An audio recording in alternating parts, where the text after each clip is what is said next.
people cannot go home. That's why I say they've not even done anything. Yes, you said they have gone to the bush, they've arrested people, but the problem had not been solved. There was action, but there was no solution. Why I said, there was no solution. Maybe they've not done enough. Maybe they've not done enough.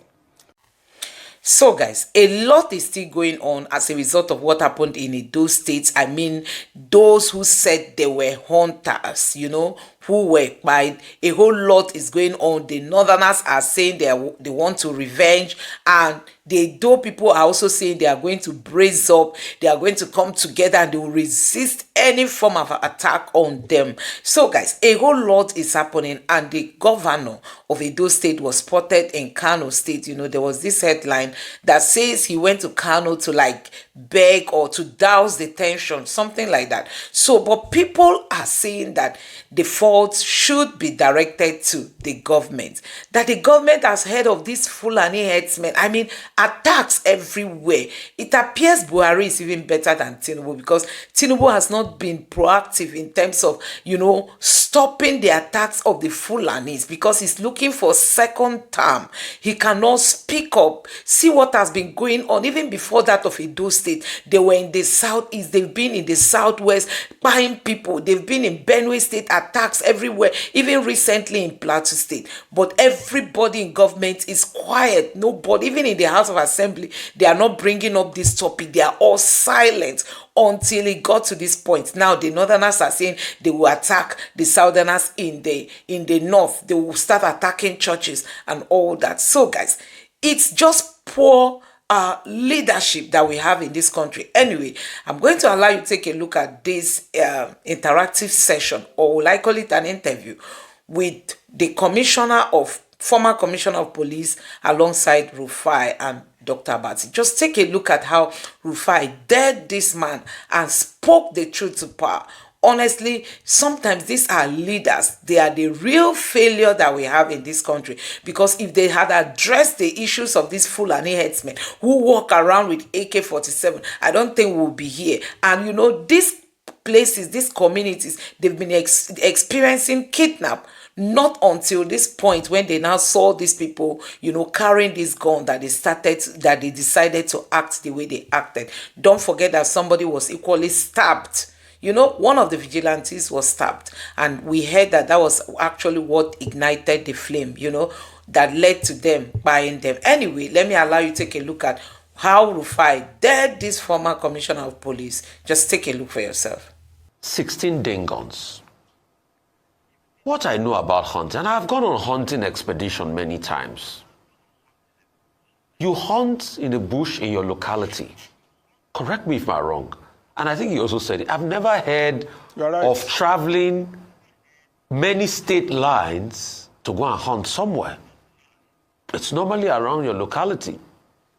Also, where the role of the government comes in, prior to this time, there has been a constant, repetitive action of kidnappers in Uromi. Uromi, around the Ubiaja area, around that Irua area, up till Ikeke. Most of those axes have been inundated by cases of kidnapping. And I know those axes because I traveled around there and I know. And the government had not done anything to stem the tide. Hence, even people now trusting the vigilante. Because people trusting the vigilante that have now gone high-handedness, that have now, you know, perpetrated this in a high-handed way, it's a reflection of the fact that the security services of the state have failed. So, please, help us juxtapose those scenarios. Hunting in a bus, 16 guns, and an area that was initially inundated by kidnappers. What should we have done better? And how, after those perpetrating these heinous acts are brought to book, what should be done to stem the tide of kidnapping in all of these areas? Thank you very much, Rufai. You made a valid point. 16 day guns. But let's look at it from the other perspective. kidnappers will not bundle themselves into a commercial bus and put their ding guns as cargo while traveling. You know, basic interrogation, where are you coming from? We are coming from Port Harcourt, Lling. Where are you going to? We are going to Kano. What are you going to do? We are going for Salah. So what are you doing with these ding guns? We are hunters. We went to hunt. Even if the story is not credible, at least they had something to say and you could hear them. Hand over for investigation to verify the claims.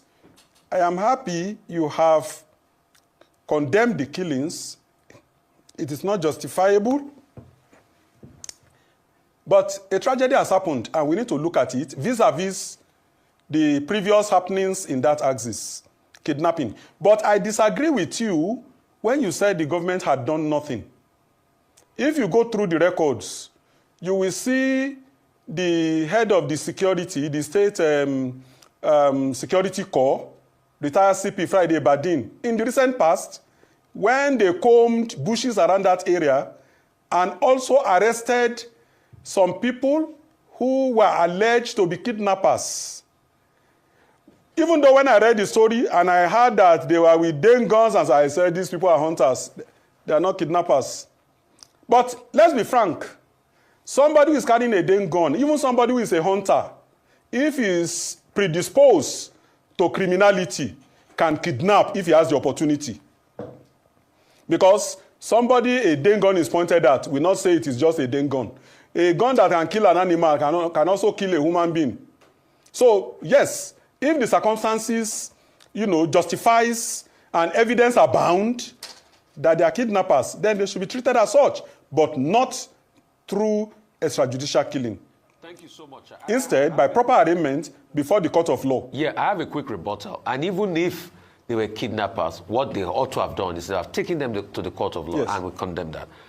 See, sir, I don't just talk if I don't know what I'm saying. That's one thing about me. I have facts. The government had not done anything to stem the tide. Forget the arrest and going into bushes for optics. Let me read you one of the messages I got from that area. You may say the government has not done enough. No, maybe the government has not done enough. But to say they've not done anything, you'll be standing facts on his head. Let me read you one of the messages I got from this area. And these are constant messages I have. My hometown, Ugboha, is seriously under siege of herdsmen, killing, raping, kidnapping. We cannot sleep with our eyes closed. We cannot even go to the farms anymore. Uromi, Ugboha Road has become a no-go area for kidnapping and killing, and it's a daily occurrence. And this has not abated, though. No business activity is going on in those areas. Life is now hopeless and at a standstill. It's a daily occurrence. So apart from the optics of going to the bush and arresting some people, no, the real problem had not been solved because it's a daily occurrence, and I constantly get reports around that area constantly. People cannot go home. That's why I say they've not even done anything. Yes, you said they have gone to the bush, they've arrested people, but the problem had not been solved. There was action, but there was no solution. There was no solution. Maybe they've not done enough. Maybe they've not done enough. Maybe they've not done enough. Maybe they need to redouble their effort. These reports you get, it will be good if you forward them to the Commissioner of Police anytime you receive them. Because the one you receive and you don't forward may not, people may have freer access to you than they have to the law enforcement. With due respect, I also got another one while I was saying this now. Ikeke. Around that area, if you go, because I've traveled all those areas, Ubiaja. Ikeke is under attack. 5 people have been kidnapped in Ikeke. Okay. So we've not seen a lot, and I keep reporting all of this on my social media. So it's out there. Mr. Adeoye, let's stay with the... Please, forward to Commissioner of Police, not on social media. If you want to get results, please, forward to the authorities. I've done that many times. Mr. Adeoye, let's stay with the subject of the discussion, which is the killing on the Uromi-Ubiaja expressway. Now, I go back to the point I made about vigilante, all kinds of unauthorized security outfits. You were commissioner in Anambra State before you retired. Yes. Now, will you say that all these vigilante groups, all these, security outfits not authorized showing up is because the Nigerian police has failed Nigerians? And then both the state governments and then also other people decide to take law into their hands and commit atrocities with a lot of impunity. If the Nigeria police itself was up and running, would this situation have been the case? What do you think is the problem? Dr. Abati, when you want to assess failure, you will have to weigh what is available against the responsibilities. You have a country of 240 million people and a police force that is just 300,000. From that statistics alone, you know that a lot of areas will be uncovered. A huge segment of the population will be unpoliced. That is one. Two, you look at what are the logistics holding and the funding of these security agencies. It is said, to whom much is given, much is expected. So when you want to assess failure, you need to assess what have you put in place and what empowerment is there for them to discharge their responsibilities. Then you weigh it against performance. It is then you can arrive at an objective, conclusion. So I think the Nigeria police is understaffed and underfunded, grossly so. We need to start looking at practical ways. Mr. President has done something in that regard by giving approval for the recruitment, rapid recruitment of personnel to beef up the strength of the force. I hope that is followed by better equipment and funding so that the spread can be better, the training more qualitative, and equipment enable them to do more than they do currently. Technology is available to enhance performance. If all these are deployed, I assure you, performance will be much better. But coming to the present, I and you, we are in agreement that a lot more needs to be done to enhance safety of life and property across the nation. Kidnapping is a menace in many jurisdictions, not just in Edo State and not just this occurrence. In many states across the country, when kidnapping started in the Niger Delta, way back, when expatriates were the target for ransom, I warned. Now, the dust is yet to settle over the recent killings in Uromi, Edo State. Kano State Governor Abba Yusuf is sad over the recent killing of 16 persons in Edo who are mostly from his state. The governor, during his Salah message to the people of the state, appealed to them not to take laws into their hands. Arise correspondent Ayo Adenaye reports. Governor Abba Yusuf, along with the 16th Emir of Kano, Sanusi Lamido Sanusi, and other government officials, arrived at the Kofa Mata Eid ground to offer prayers. The governor, in his Salah message to the people, urged them to uphold the virtues of patience, compassion, and unity cultivated during the Ramadan.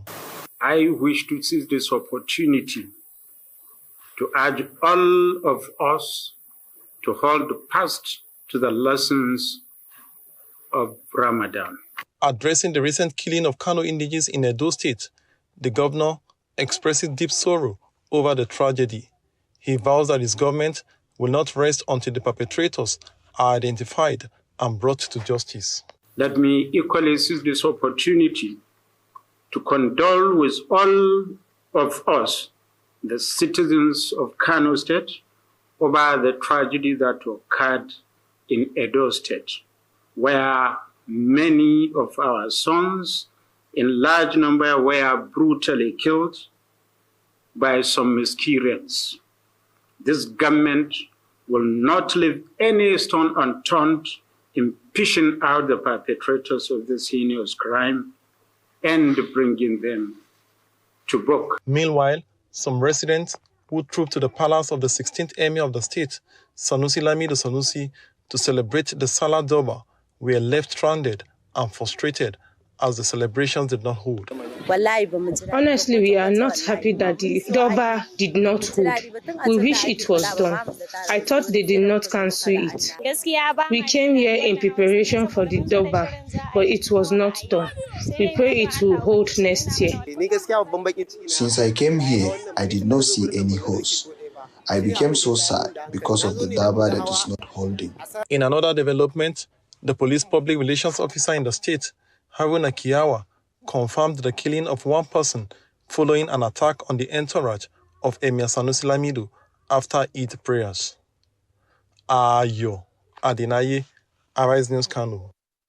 Well, meanwhile, the Edo State government has suspended the commander of its security outfit, retired Commissioner of Police Friday Ibadin, following a preliminary report on the extrajudicial killings of 16 travelers in the Eson Northeast local government area of Uromi. The decision comes amid growing concerns over the actions of unauthorized vigilante groups operating in the region. A statement issued by the Secretary to the state government, Musa Ikilo, confirmed that all illegal vigilante groups have also been suspended. The statement further clarified that the members of the vigilante group involved in the killings were neither profiled nor registered with the state's official security corps as required. It was revealed that 14 suspects have been arrested and investigations are ongoing. Well, joining us now on the show is retired Commissioner of Police Aderemi Adeoye. Good morning, sir, and welcome to the program. Thank you very much. Good morning, viewers.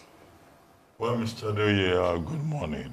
From a security perspective, this incident involving the attack on 25 travelers from Port Harcourt through Edo State, 16 of them were killed, 9 were rescued. What does this say about the state of security, and particularly the role of vigilante groups, whether authorized or unauthorized, in maintaining security in any part of Nigeria at all?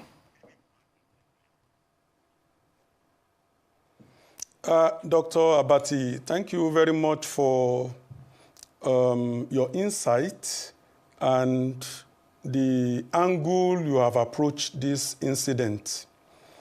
Everyone is in agreement that this is a tragedy that had better not happened, but has happened.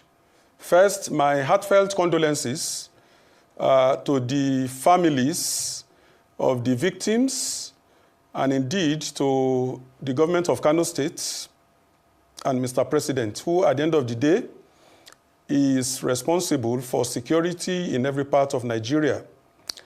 You see, vigilante groups, in as much as they complement effort of conventional security forces, also pose a risk if they are not properly regulated and controlled. Basically, it is of utmost importance that those who function as vigilante groups in whatever guise receive training, basic training, both in weapon handling, if they have approval to hold weapons, and also in respect for fundamental human rights and the laws of the land. From my own perspective, no vigilante group should function independently. At all material times, they ought to be under the control and coordination of the police. This will check excesses, and it will check arbitrariness and impunity. It is a concern that a vigilante group will block a highway and conduct searches on vehicles conveying travelers. For whatever reason, that ought not to happen, all right, because the law does not confer on them any such powers. So if they are doing anything like that to complement security in the environment, they must be under the supervision of the police. That is basic. Now, for such a thing to happen, it is not something that happened within 5 minutes, within 10 minutes, or even 30 minutes. It speaks to intelligence network. What are the sources of information to the police and other law enforcement agencies in the area? There are community leaders, there are religious leaders, there are people of goodwill who have contact of the police. The DPO, for example, must have his sources within the community. The police cannot be everywhere, but their eyes can be everywhere. And when such a thing is happening, considering the impending disaster of people being brought down from vehicles, people being tied to tires, somebody ought to have called the police. And if there is a good communication network between the community and the police, a call should have been received and an emergency distress team dispatched to the scene to save the situation. Apparently, this is not the case. And so, apart from the investigation aimed at identifying perpetrators, the security architecture in the area must also be reviewed. There ought to be in place a mechanism for preventing such tragedies. Okay. And it all boils down to information. All right. Well, while we're talking about preventative measures... I'm optimistic. Yes. Yes. Let me just quickly interject here. While we're talking about preventative measures, some might say that one of the biggest components of what happened here was the fact that this group were carrying 19 Dane guns. Yes, of course, many know that Dane guns are locally fabricated and they're used for the purpose of hunting. However, to the untrained eye or to those who may not be familiar, harboring these guns is a red flag in itself. Now, do you think that we need to change, because the narrative, it hasn't been confirmed yet, but I believe they are saying that they had permits to carry these guns, although I don't know if those permits would allow you to carry a Dane gun from one part of the country to the other part of the country. Is it time to ensure we have a blanket law that says that nobody is to carry, no private individuals to carry firearms at all? Because some might say it's because they had the guns that this escalated. I do not think a blanket prohibition from carrying firearms will be the solution. But I agree with you that the idea of transporting firearms across state boundaries is inimical to security. You mentioned that to the untrained eyes, those guns might pose a red flag. That is the reason why those who engage in security duties ought to be trained. When they are trained, they will know which arms are prohibited and which ones are allowed. In many jurisdictions, Dane guns do not require license because it is for hunting. But in hunting, it is not envisaged that they will travel far distances, all right, for such purpose. So it might be a red flag to the untrained eye. Dane gun in such large numbers and moving in a vehicle, yes, it arouses suspicion. But you see, the bottom line is even if what they were carrying were AK-47 rifles, the law and the court has not delegated the authority to try, convict, and execute to anyone, not even to law enforcement agents. If it was the police that intercepted them and they did not put up a fight, they did not open fire, they were arrested and the weapons seized, even if they were AK-47 rifles, the police had no power to extrajudicially execute them. They must be arraigned before a court of law. So red flag or yellow flag or by whatever color is not an excuse or a justification for what has happened. So education is important, training is important, but it is important that we educate our people and all vigilante groups across the country. You do not have power to take anybody's life. Thank you so much. And I think that should be broadcasted and be made clear to everyone. Thank you. Thank you so much. I mean, very apt point you've made. And I must reiterate here, I totally condemn the waste of life, the killing in Uromi. Extrajudicial killing has no place in our country, and we totally abhor it. I said this thing that is starting, and it is against expatriates, and the locals are clapping, eventually it will become problem of the locals. We are there now. Kidnapping has become a lucrative business. Deliberate actions need to be taken to stem the tide.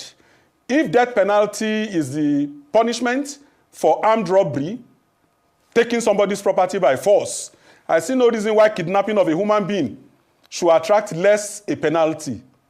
So even though the world is running away from death penalty and we are stemming away from it, we have a peculiar problem. And only a strong deterrence can stem the tide.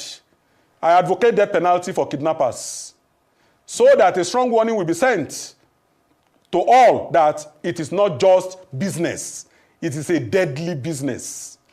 I also advocate that better synergy, communication, information sharing, and intelligence sharing be promoted among various agencies. It is disturbing that this incident happened at Uromi, and while it lasted, there was no intervention, not from police, not from civil defense, not from any agency.